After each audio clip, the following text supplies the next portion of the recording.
Marco, the blood of an adventurer courses through your veins. I can say this. You will enjoy the greatest adventure of all.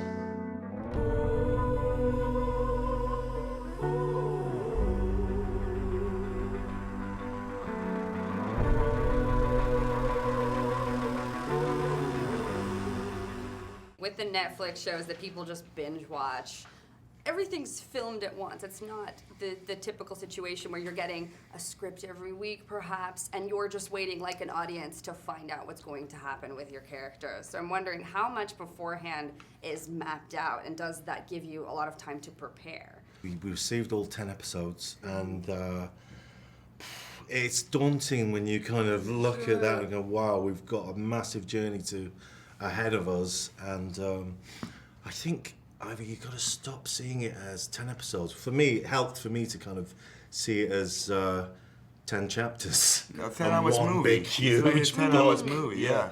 And yeah. So. No, that's it. I mean, the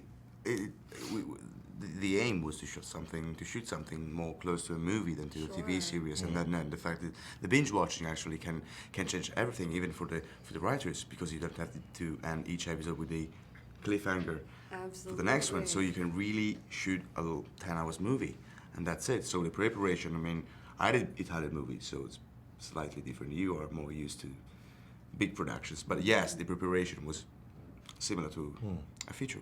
And this is really, for Netflix, one of the first shows that they're going to have the rights to internationally and release it on a global scale. So how do you see people all over the world responding to it? I don't know. I mean, it's something. I was thinking about it like a week ago, and it's something unique. I mean, to be out same day all over the world. I mean, normally, you know, for a feature movie, an actor is exposed in America and then has a different kind of life. And I'd say it's good because we are telling an international story. You know, it's about the world, and I'm an Italian actor in an American production. It's something strange. It's really weird, and so it's just massive. It just can make you understand the scope of it, of all the project. And it's just been ambitious from the start. You know, having like Netflix and Weinstein come together, and this platform of having a crew from 27 different countries, and we're filming in Venice, Kazakhstan, Malaysia. And the costumes are incredible, and the opulence of the design. I really feel like this is such a landmark. This show really embraced that idea of globalization in its casting. You know, in the cast and crew, we have. I think at last count, anywhere between 27 to 33 nationalities represented by the cast and crew. You know what I mean? Like, how cool is that? When we were counting it on set once, we forgot two of the most important ones, Italian and Mongolian. And Mongolian, well, there's a couple more. I'm sure we have two more. How could we forgot those two?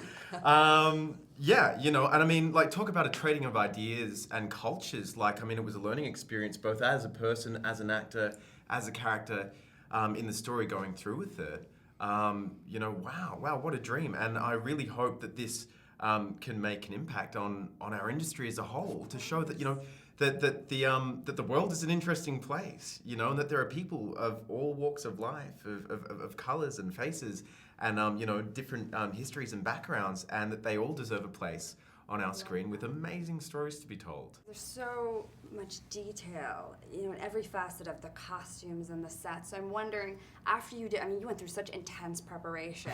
After all of that, when you arrive on set, you're in your costume, you're sort of looking at the world that's been created. How much of the role changes a little? How much is informed then? Well, I mean, it just makes it easier, doesn't it, for you to play? Of course, it's affected you. I mean, everything surrounding you sort of create this atmosphere, and you have to work with it. You cannot work against it or just on your own. It's like we all, from John Fusco, the creator of the series, we all created. I mean, everybody followed his dream, and so we were building this world together, and we were trying to helping each other. Even for the prop guys giving us maybe a satchel or a bag, and you can use it during the scene. and so was much more oily. Can I say it? Like Yeah, fluidity or no fluid? yeah. It's not. It didn't create a friction between the actor and the place. It's like it's all worked wonderfully together.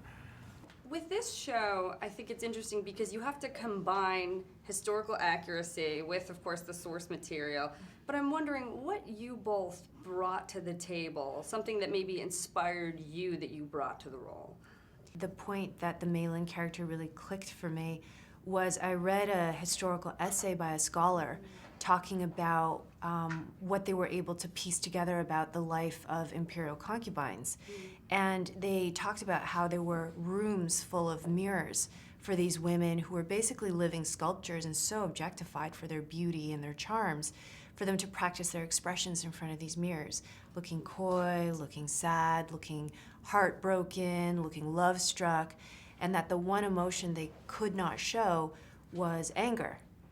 That anger could only be expressed through wit and sarcasm. And something about reading that particular line made me go ka-chunk. And I felt like a door opened into who Malin may have been. I think the entry point for me was the fact that this very enigmatic chancellor had written an encyclopedia on crickets, which is a tone that's used till today by insectologists.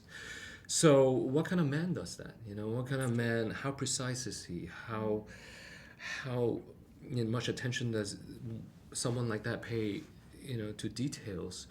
And so that was the entry point, you know, and then reading John Fusco's thesis on praying mantises, which he so generously shared with me, and you know, learning the mantis form of fighting, all of that, the physicality of that, helped me access the psychology of this person. It's different for different roles. You know, sometimes you do the research helps you get there. Sometimes a piece of clothing helps you get there. But for me, the mantis helped me get there. Most of Asia is influenced by the Mongolian culture and the history and all that. But women were equal to men, and we were equally as powerful. So that was a very striking element for me. Yeah, and encouraging and inspiring too. When I was exploring the story, because I've been a huge fan of Genghis Khan and his journey, what I learned is there's not that much difference between what happened then and what happens now. The lives and the stories and the interactions that happen among those people are similar to what goes on in today's world.